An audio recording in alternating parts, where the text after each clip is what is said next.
So good afternoon again. Why the ARPA is included, or why the COLREGS is included in the ARPA subject matter is because of the principles of the radar navigation, radar plotting navigation. And with that, if the target is on the starboard side, you shouldn't you should be the one who is giving way.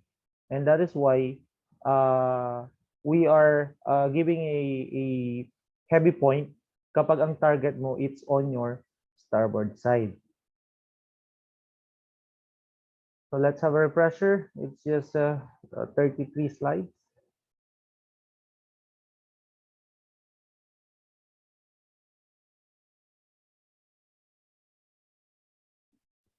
Okay. So let's go to rule 2. It's the responsibility. Okay. With rule 2, whose fault it is? Is it his fault? Is it their fault? Is it her fault? Or is it no one's fault? It states their responsibility. Nothing in this rule shall exonerate any vessel, the master or crew thereof, from the consequence of any neglect to comply with these rules, or of neglect of any precaution which may be required by the ordinary practice of seamen. Paragraph B, construing and complying with these rules, due regard shall be had to all dangers of navigation and collision and to any special circumstances, including the limitations of the vessels involved, which may make a departure from these rules necessary to avoid immediate danger. So meaning to say, if the collision regulations rules still does not apply or does not affect a good navigation, meaning the risk of collision still exists, then the rule 2 will follow. Meaning to say, it is okay for you to depart from the rules as it states on the paragraph P. Meaning, pwedeng hindi ka sumunod sa rules na ito as long as it will not result into collision. Okay? Group 2, check your achievements. Once you're ready, let me know. I will run the exercise.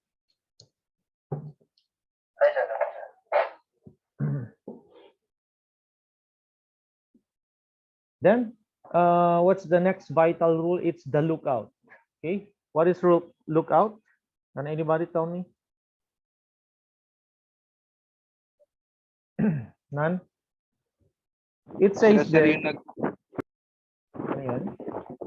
ano po, sila po yung nagmamanman sir sa mga possible collisions po or mga target. Okay. Good. Good idea. Yes. So, as you can see on the picture, meron siyang binocular. Okay. 1 is AIS, 2 is binoculars, 3 is your eyes, 4 is your ears, 5 is your radar. Okay, I'll start.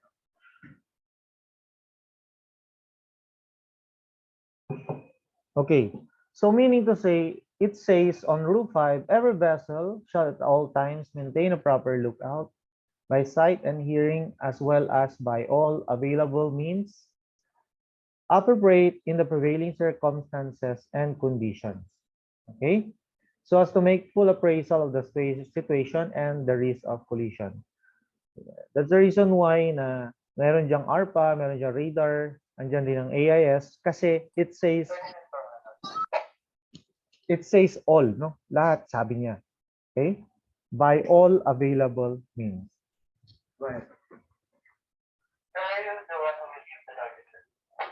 Yes, you have to wait for my call. Navigate as per the OW.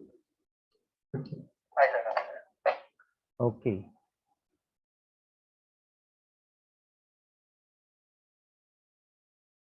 So, what's the discussion point with rule out? Maintain a proper lookout by available means. And what is the prime function of radar and ECDIS?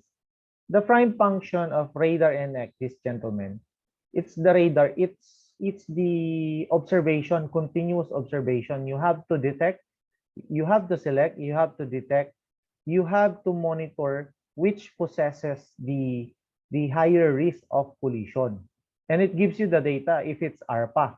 It is not what we have learned from our previous weeks na nagpa-plot tayo on our radar transfer plotting sheet, like what we have discussed for the past weeks.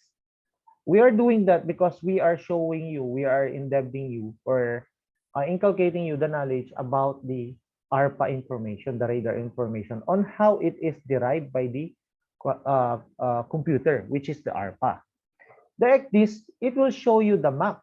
Okay, basically it is the map. It is the nautical chart, meaning to say you may determine whether you go port or you go starboard, or you will encounter these islands, these reference marks, these tides, currents, etc.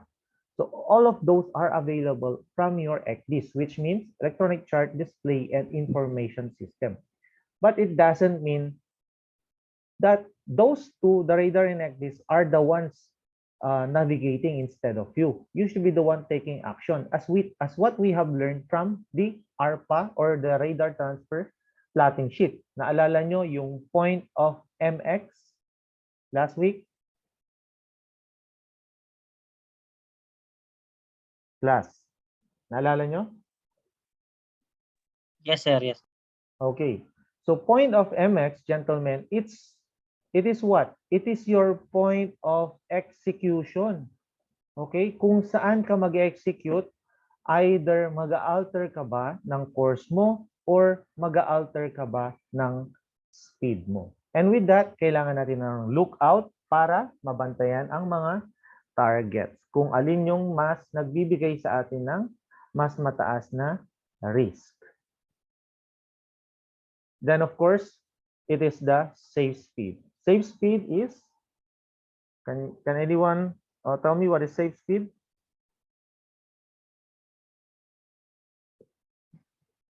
Is there anything written on the COLREGS that states that it is in nautical miles? Kung ilang nautical miles yung safe speed, gentlemen?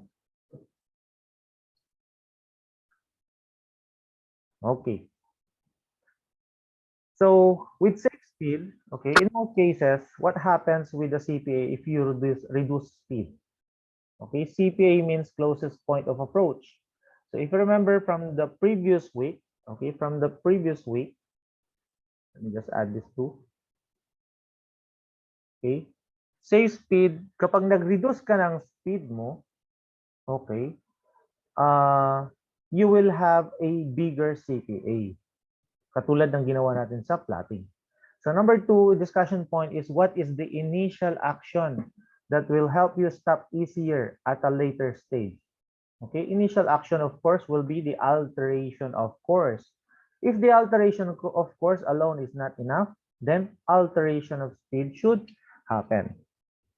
Okay, who is responsible for proceeding at safe speed? It will be you, cadets or future officers.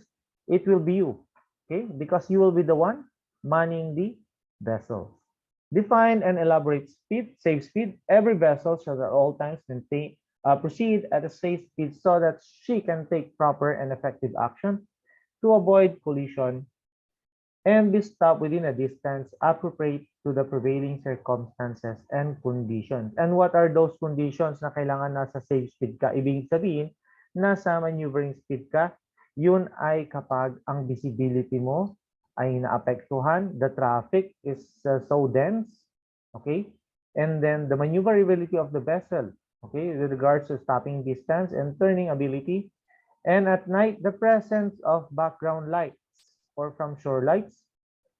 Also the weather, the state of wind, sea, and current, and then the draft in relation to the available depth of water. Meaning kapag ikaw ay constrained by her draft. Kasi you can only navigate on the deep water dahil sa forward and aft draft mo. Okay? So that is about safe speed. Now we go to rule 7. It's the risk of collision. Can anybody tell me how can you assess or evaluate that there is a risk of collision?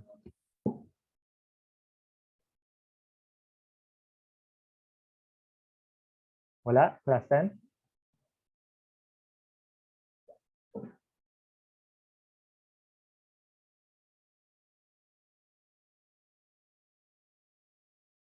Sir, pakiulit nga po yung tanong. How can you tell me that there's a risk of collision?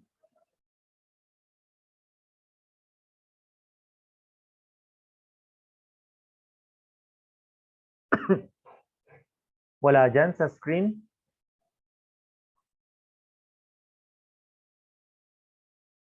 Nakakalimutan na. Okay? Okay. So, let me refresh you. Masasabi natin that there is a risk of collision if there is a steady bearing. If the compass bearing of an approaching vessel does not appreciably change kapag hindi nagbabago, meaning sa relative motion niya, tulad ng pinag-aralan natin na point R tsaka point M, is papunta siya sa barko mo or doon kayo magbabanggaan. Meaning, hindi nagbabago ang bearing. Okay? Other than that, such risks may sometimes exist even when an appreciable bearing change is evident, particularly when approaching a very large vessel. So kahit mayroong pagbabago ng bearing but very little lang, okay? Then there's a risk of collision. Okay? Is there a risk of collision if the bearing to a target is changing considerably? Yes. Describe the difference between true and relative vector, water, and ground speed. So meaning, differentiate the true and relative vector. Can anybody tell me, dahil galing na tayo sa radar plotting, can anybody tell me the true and relative vector?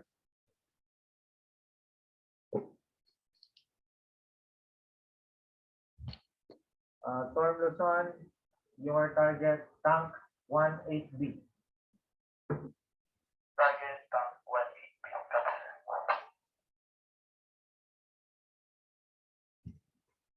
18B. Please repeat. Can anybody tell me the difference between true and relative?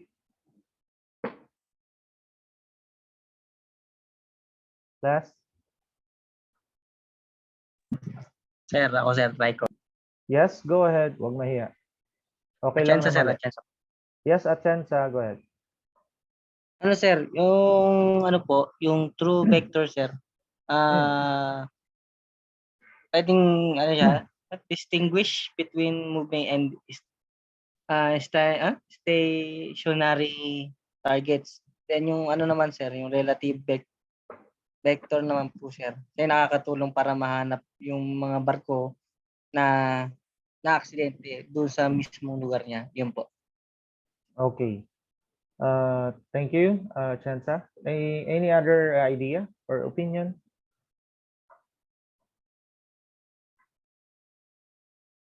Okay. This is the yes, go ahead. Sino to? Ano sir, yung sa siko po sir. Okay, go ahead. Yun dun po sa true. The angle to the target relative to true north. Yung sa relative naman po, the angle to the target relative to the ship heading. Yun po yung clockwise sir, dun po sa relative bearing. Okay. Okay, you all you have an idea. That is good. Okay, let me emphasize you no kung bakit na-include to no. You remember, everyone, please open up your ears and remember what we have learned from previous week. Kasi ito yung point kung bakit natin binabalikan ang COLREGS. Wherein napag-aralan nyo na to noong first year. Okay? Remember the point E to R. What is that? From the plotting triangle.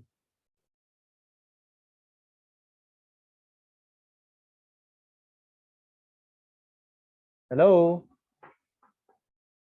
Sir, ano po ulit yung tanong? What is the point E to R from the plotting triangle?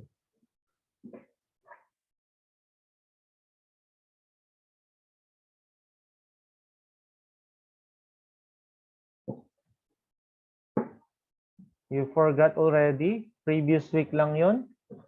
Okay, next question. What is the point R to M? R to M from the plotting triangle.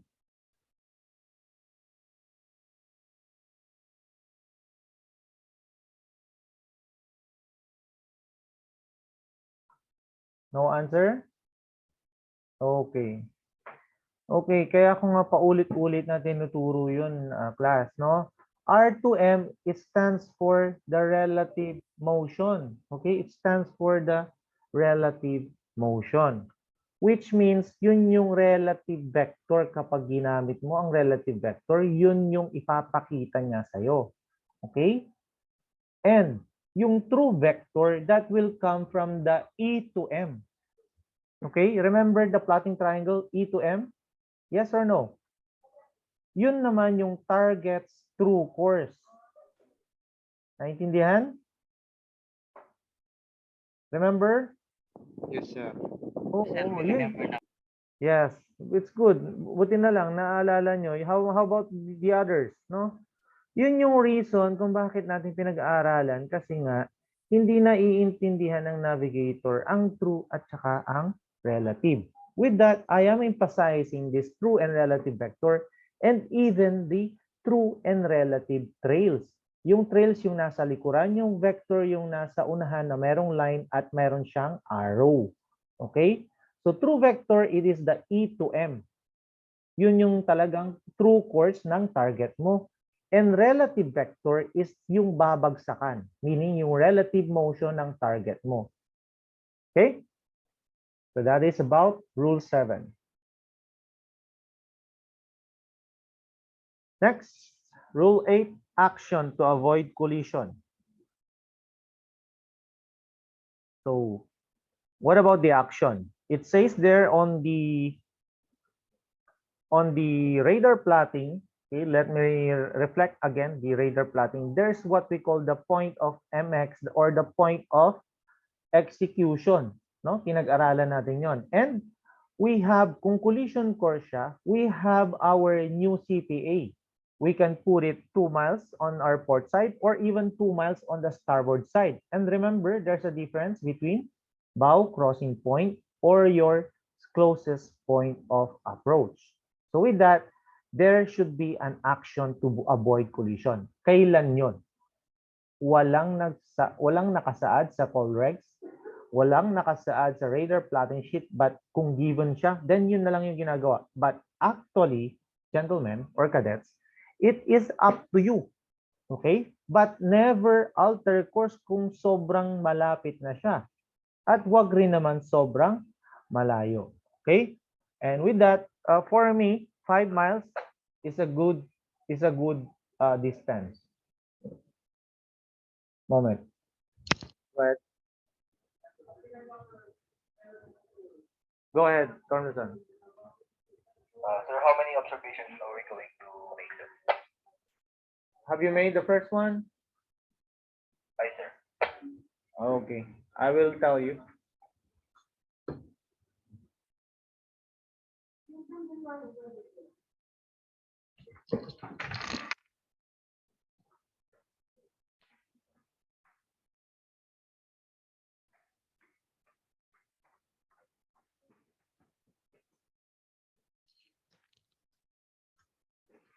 Okay, so explain actions that will help you to avoid collision.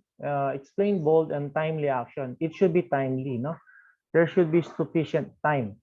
Hindi yung malapit na saka ka mag-alter ng course. What can you do if your ability to alter course is constrained? Meaning, hindi ka pwedeng mag-alter ng course sa port or sa starboard. Anong gagawin mo? Anybody? Class. Reduce speed, sir. Yun. If you cannot alter course, then you alter speed. Use your main engine telegraph. But remember, kapag naka-navigational full na yan, you cannot reduce speed immediately. You have to inform the engine room. You have to call chief engineer or the duty engineer. You need to go maneuvering speed. Okay? And if you are the stand-on vessel, are you required to give way at any time? No. Okay? Bakit ka mag-give way kung ikaw ang stand-on? However, if the other vessel is not taking action, then you should take action. Naintindihan? It is indicated on Rule 2 and Rule 17. But you can call her, clarify her intention. What is your intention? Why are you not altering your course to starboard? We should pass port to port, something like that. Okay? Then we go for Rule 10, Traffic Separation Scheme. Ito yung itsura ng TSS. With TSS, cadets, COLREGS still apply, no? You can only join at small angle, and whenever you cross a TSS, kung magko-cross ka sa ganyaan, okay, you should cross at right angles. Ito yung joining. Kita nyo? Ito yung crossing. With my arrow, do you see it? Yes? Yes, sir. Okay. Yes, sir. All right, very good. Now we go to overtaking. How can you say that two vessels are in an overtaking situation?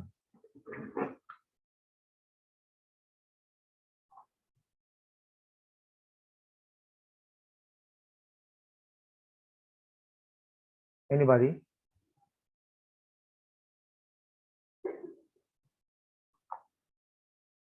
Sa horns ba yun, sir? No.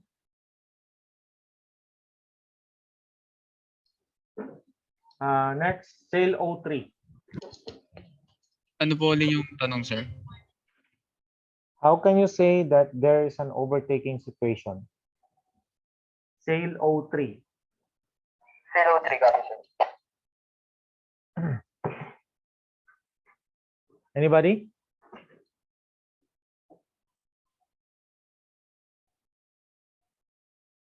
Nobody can tell me what is overtaking? Okay. Now, looking on the picture, there's the numerical number 22.5 degrees, meaning to say 22.5 degrees above your beam, meaning to say kung more than 22.5, nakikita niyo itong barko na to, they are overtaking. Pero kapag nandito siya banda sa unahan, yung 22.5 degrees above your beam from port or from starboard, meaning to say it is a crossing situation. Naintindihan? Yes? Yes po. Yes. Yes, sir. All right. Yes po. So with overtaking vessel and vessel being overtaken, ang stand-on dyan ay vessel being overtaken. Malinaw tayo? Yes? Yes, sir. Okay. And of course, head-on situation kapag nakikita mo ang kanyang dalawang masthead lights and ang kanyang dalawang side lights. Okay? Ulitin ko, masthead lights and side lights. Okay? Now, again, this is a crossing situation. Paano mo masabing crossing situation? Of course, nakikita mo ang kanyang port side, nakikita mo ang kanyang starboard side kung nagaling siya sa port side. Okay, looking on the picture, ito may crossing situation. Kita nyo, red light, red light. Okay? And they are on your green side or on your starboard side. And there's what we call the 112.5 degrees sa stribor, 112.5 degrees sa pabor. And why is that? Because 90 plus 22.5 equals 112.5. So meaning to say from your bow, your heading, 0 yan, going starboard 112.5, lahat ng galing dyan crossing situation. 0, galing your heading, pakaliwa or port side, 112.5, lahat dyan ay crossing situation. Clear? Clear, sir. All right. Clear. Okay, so that is crossing situation.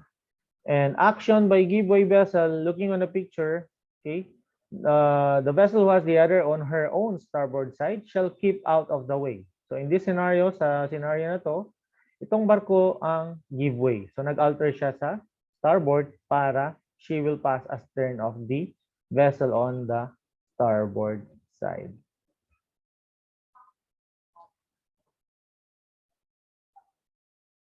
Okay, action by giveaway vessel. What is the best time to take action? So that is as soon as is possible, no? When changing course, how much will you alter? So it will depend. It will depend kung gaano kalaki as what we have learned from the radar plotting sheet, no? Meron tayong tinatawag na E to R1, which is your new altered course or the course to steer. How can you make sure that the other vessel will not do something unexpected? Of course, by continuous monitoring. Okay? By continuous monitoring. Can you rely Can you rely on one equipment solely, which is the best way to determine if the other ship is altering? Of course not. We will use all equipments available in determining other ship. Meron nga tayong 2 ARPA sa barko eh. Okay? Meron tayong 3 ECDIS. Meron tayong AIS, integrated sa lahat. At meron tayong mga binoculars. Sound signals, determining the lights, okay? Everything. So, by all available means, as per Rule 5. Action by stand-on vessel, that is Rule 17.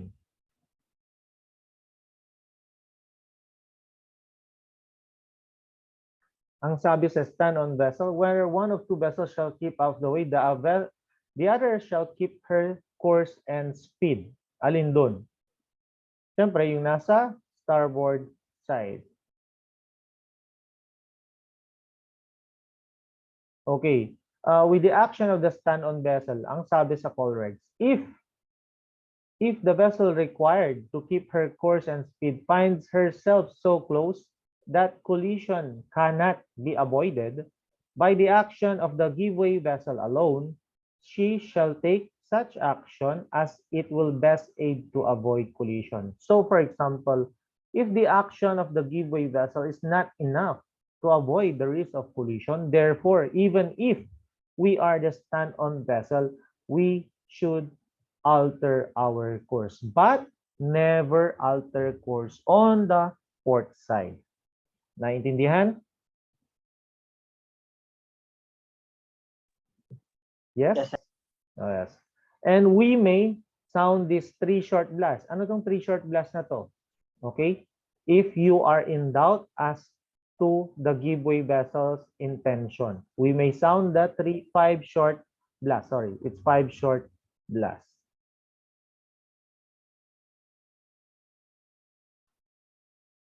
Okay? And then Rule 19, conduct of vessels in restricted visibility. Everyone, paki-screenshot if you're using laptop or Android phone. Ito ang summary ng sound signals in restricted visibility. Okay? So power underway and making way. One long blast, okay, every 2 minutes. Underway, not making way through the water, 2 long blasts every 2 minutes. Yung NUC, ram, constrained by her draft, sailing vessel, fishing vessel, towing or pushing, 1 long followed by 2 short.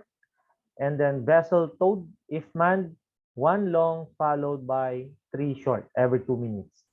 For pilot vessels, it is 4 short blasts. Yung vessel at anchor, it is bell every 1 minute or bell and gong. For vessel at anchor, we have the D-Daddy, Morse code D-Daddy, or the short blast, long blast, short blast. Vessel aground is 3 separate and distinct bell strokes. Questions? None so far, sir. Okay. So let's summarize. These are the rules important and which are in relation to radar plotting sheet navigation. Okay? So, naintindihan nyo, ang pinaka-importante talaga dito, it's the difference between the true and relative vectors or trails na makukuha mo or pinaliwanag ko doon sa plotting triangles na E2R, R2M, and E2M. Malinaw? Yes, sir. Okay. So, let me just take the attendance and I'm going to stop sharing. Sir, permission to speak po. Yes, go ahead. Randall mamawag, sir. Gusto po mag-abort, sir. Pwede po ba? Hi, sir. Hindi, sir.